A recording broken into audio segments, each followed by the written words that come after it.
안녕하세요. 오늘은 마늘과 양파, 감자 수확자리에 서리태 심는 방법에 대해서 이야기해볼까 합니다. 아니 서리태 다른 밭에 심듯이 그대로 심어주면 되지 마늘과 양파, 감자 수확자리에다 심는 방법이 따로 있나? 라고 말씀하실 수 있을 것 같은데요. 이 부분은 제가 수년간 서리태를 텃밭에서 재배하면서 경험해본 결과 이와 같이 마늘과 양파, 감자처럼 이렇게 비옥진 밭에서 성장한 작물을 수확한 자리에다가 서리태를 심을 경우에는 콩은 들어서지 않고 잎과 줄기만 무성하게 자랄 가능성이 상당히 높기 때문에 오늘 알려드릴 부분을 꼭 확인하신 이후에 마늘이나 양파, 감자 수확 자리에다가 이 서리태를 돌려짓기 해주셔야 됩니다. 그리고 마지막에는 서리태 밥 만드는 과정에서 우리 실생활에서 그냥 버려지고 있는 이것을 넣어주게 되면 서리태가 가장 좋아하는 밭을 완성할 수가 있는데요. 이것에 대해서도 설명드릴 테니까요. 영상 끝까지 시청하셔가지고 많은 도움 받으셨으면 좋겠습니다. 우선 서리태 심는 시기를 간단하게 소개를 해드리면요.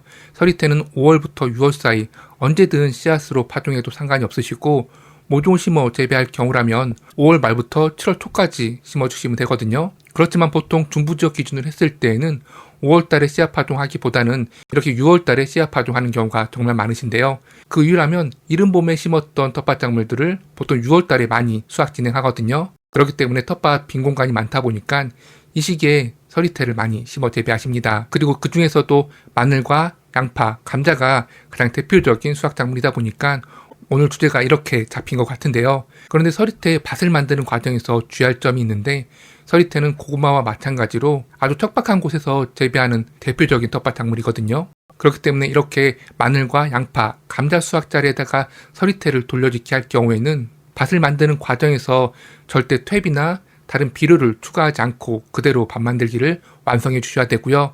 그리고 제가 마지막에 이것을 넣어주면 좋다라고 말씀드렸는데 이것을 제외하고는 절대 비료를 넣지 않고 그대로 이 서리태 씨앗을 파종해 주셔야 됩니다. 그런데 이렇게 비료를 추가하지 않는다 하더라도 서리태를 재배하기에는 너무 비옥진 밭일 수밖에 없어요. 그렇기 때문에 씨앗을 파종한 이후에 3가지 정도를 꼭 해주셔야 되는데요. 가장 중요하게 해줘야 될 것이 바로 순지리기입니다. 보통 서리태 재배 과정에서 순지리기는 당연히 해줘야 된다고 알고 계신 경우가 많이 계신데요. 그렇지만 아주 척박한 곳에다가 이 서리태를 심었을 경우에는 순지리기 하지 않고 그대로 재배를 이어나가셔도 상관이 없으시고요. 그리고 생육 상태를 보신 이후에 생육 상태가 좋지 않다라고 한다면 오히려 순지리기 없이 그대로 재배를 해주셔야 되는데요. 그렇지만 마늘과 양파, 감자 수확 자리에다가 이 서리태를 심었을 경우에는 텃밭 비옥도가 상당히 높기 때문에 서리태 씨앗을 파종한 이후에 순지리기를 하면서 재배를 이어나가셔야 됩니다. 그러면 서리태 순지리기는 언제 어떻게 진행할까요? 제가 서리태 심는 시기를 중부지역 기준으로 했을 때 보통 6월달에 진행한다고 말씀드렸잖아요. 그런데 6월달 하게 되면 대표적으로 6월 말부터 전국적으로 장마가 시작되다 보니까 빗물을 빨아먹고 이 시기에 거의 대부분의 작물들이 폭풍 성장하게 되는데요. 서리태 또한 마찬가지로 이 시기에 폭풍 성장하고 특히나 이렇게 비옥도가 높은 마늘과 양파 수확 자리에다 심었을 경우에는 더욱더 줄기가 길게 자라게 되는데요. 바로 이때 1차 순지리기를 해주시면 됩니다. 보통 1차 순지리기는 서리태 씨앗을 파종하고 한 달 정도 지난 이후에 해주라고 말하는데요. 농가마다 한 달 이후에 해주는 경우도 있고 심지어는 싹이 나오고 본잎이 3-4장만 나왔다 하더라도 바로 순지리기 하는 경우도 있거든요. 그렇지만 일반적인 경우를 설명드린다면 보통은 씨앗을 파종하고 한 달이 지난 이후에 1차 순지리기를 해주니까요. 본인이 6월 중순 정도에 이 서리태 씨앗을 파종했다면 장마 기간 중인 7월 중순 정도에 1차 순지리기를 해주시면 됩니다. 1차 순지리기는 원대의 싹을 잘라준다고 보시면 되는데요. 보통 씨앗을 파종하고 한 달 정도 키웠다면 본잎이 7장 정도 나와 있을 가능성이 높은데요. 이 시기에 원대의 싹을 잘라준다고 보시면 됩니다. 그런 다음에는 하단부에 남겨져 있는 잎 사이에서 겹순이 다시 발생하게 되는데요.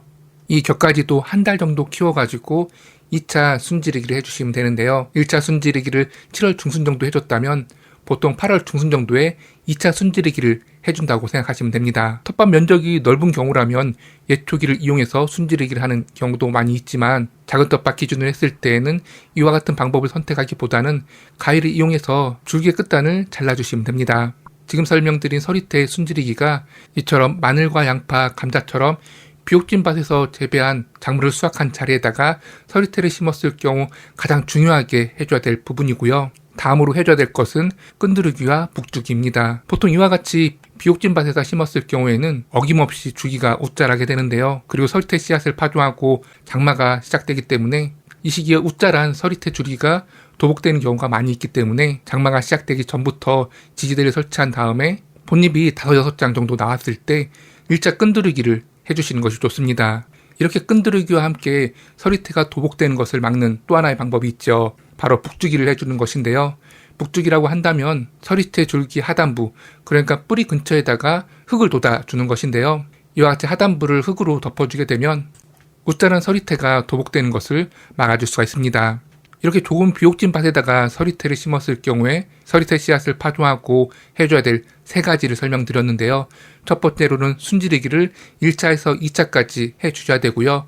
그리고 웃자랄 가능성이 상당히 높기 때문에 끈두르기와 북주기를 하면서 재배를 이어나가시게 되면 이렇게 마늘과 양파, 감자 수확자리 하게 되면 조금 비옥도가 높아서 서리태는 심지 못한다고 생각하시는 경우가 많이 있는데 이와 같은 경우에도 충분히 서리태를 심어 재배할 수 있으니까요.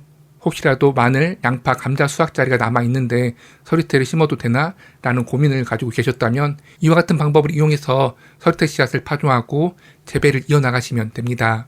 영상 서두에 서리태 밭을 만드는 과정에서 이것을 넣어주면 정말 좋다고 말씀을 드렸는데요. 지금부터는 바로 이 부분에 대해서 설명드려볼까 하는데요. 우선 이것이 무엇인지부터 말씀드리면 바로 계란 껍질인데요. 이 계란 껍질을 그대로 활용하는 것이 아니라 활용하는 방법이 따로 있고 그리고 이 계란 껍질이 어떻게 토양에 좋고 또 서리태에 좋은지 그 부분에 대해서도 간단하게 설명드려 보도록 하겠습니다. 우선 대부분 버려지는 계란 껍질을 텃밭에 활용하는 방법을 설명드리면요. 남겨진 계란 껍질을 그대로 텃밭에 뿌려주시는 것이 아니라 첫 번째로 해야 될 일은 물에 깨끗이 씻어주시고요. 혹시 모를 세균이 있을 수 있기 때문에 저희 경우에는 후라이팬에다가 살짝 구워서 사용을 하고 있거든요. 그렇지만 이와 같은 방법을 활용하기 좀 어렵다라고 한다면 전자레인지에 1분 정도 돌려가지고 사용하는 방법도 있으니까요. 둘 중에 본인이 활용할 수 있는 방법을 선택해서 혹시 모를 세균을 제거해 주시면 되고요. 이후에 그대로 사용하는 것이 아니라 최대한 믹서기를 이용해서 곱게 가른 다음에 활용을 해 주셔야 됩니다. 이렇게 계란 껍질을 그대로 사용하지 않고 최대한 곱게 갈아서 사용하는 이유라면 계란 껍질이 흙 속에서 수분이나 산성분 또는 미생물과 닿는 면적이 많아져야 되는데 이렇게 곱게 갈았을 경우에는 표면적이 수천 배 또는 수만 배로 넓어지기 때문에 텃밭에 활용하기 가장 좋은 상태가 되게 됩니다. 마치 우리가 각설탕은 물에 빨리 녹지 않지만 고온 가루로 된 설탕 같은 경우에는 물에 훨씬 빨리 녹잖아요. 바로 이와 같은 원리로 계란 껍질을 그대로 텃밭에 뿌려주는 것이 아니라 최대한 곱게 갈아서 뿌려주게 되면 더 빠른 효과를 기대할 수가 있습니다. 그런데 이와 같이 계란 껍질을 곱게 갈아서 텃밭에 뿌렸다 하더라도 바로 즉각적인 효과는 기대할 수가 없어요. 마치 완육성 비료처럼 꽤 오랜 기간 동안 텃밭에 칼슘을 공급해준다고 보시면 되는데요. 계란 껍질이 분해되고 식물의 뿌리에 영양분을 공급하는 원리를 설명드리면 빗물이나 공기 중에 이산화탄소와 만나서 생성되는 약간의 탄산이 있는데 이 탄산에 의해서 분해되기도 하고요.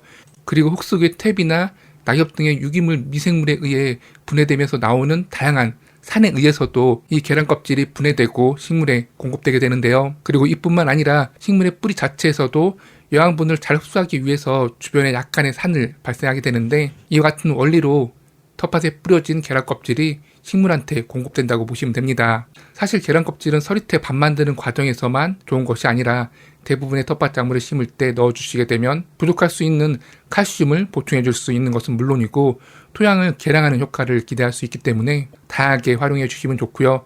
특히나 서리태 밭에 더욱더 좋다라고 말씀드린 이유라면 서리태 같은 경우에는 퇴비는 많이 필요하지 않지만 산성 토양을 워낙 싫어하기 때문에 이와 같이 서리태 밥 만드는 과정에서 계란 껍질을 곱게 갈아서 넣어주게 되면 산성된 토양을 중성화시켜주는 그러니까 토양을 개량시켜주는 효과를 기대할 수가 있습니다. 그렇지만 물론 마늘과 감자, 양파 같은 경우에 또 워낙 산성 토양을 싫어하다 보니까 이와 같은 작물을 심기 전에 석회버터를 충분히 넣은 상태라고 한다면 추가적으로 계란 껍질을 갈아서 넣어줄 이유가 전혀 없으세요. 그렇지만 작물을 재배하는 과정에서 각종 비료만 넣어주고 석회와 같이 토양을 개량해주는 성분의 비료를 넣지 않고 계속해서 다른 작물을 심어 재배해 왔다면 서리태 밥 만드는 과정에서 이렇게 계란 껍질을 곱게 갈아서 넣어주시게 되면 산성화된 토양을 개량시켜주는 효과를 기대할 수가 있을 것입니다. 이렇게 해서 오늘은 마늘과 양파, 감자 수확자리 그러니까 어찌 보면 서리태하고는 맞지 않는 너무 비옥진 밭에다가 이 서리태를 심을 때 꼭 해줘야 될 3가지에 대해서 말씀드려 보았고요. 그리고 서리태 밥 만드는 과정에서 계란 껍질을 곱게 갈아서 넣어주시게 되면 서리태는 산성화된 토양을 정말 싫어하는데 산성화된 토양을 중성화시켜줄 수 있으니까요. 이와 같은 방법 이용하셔가지고 올해는 더 많은 서리태 수확해 보셨으면 좋겠습니다. 감사합니다.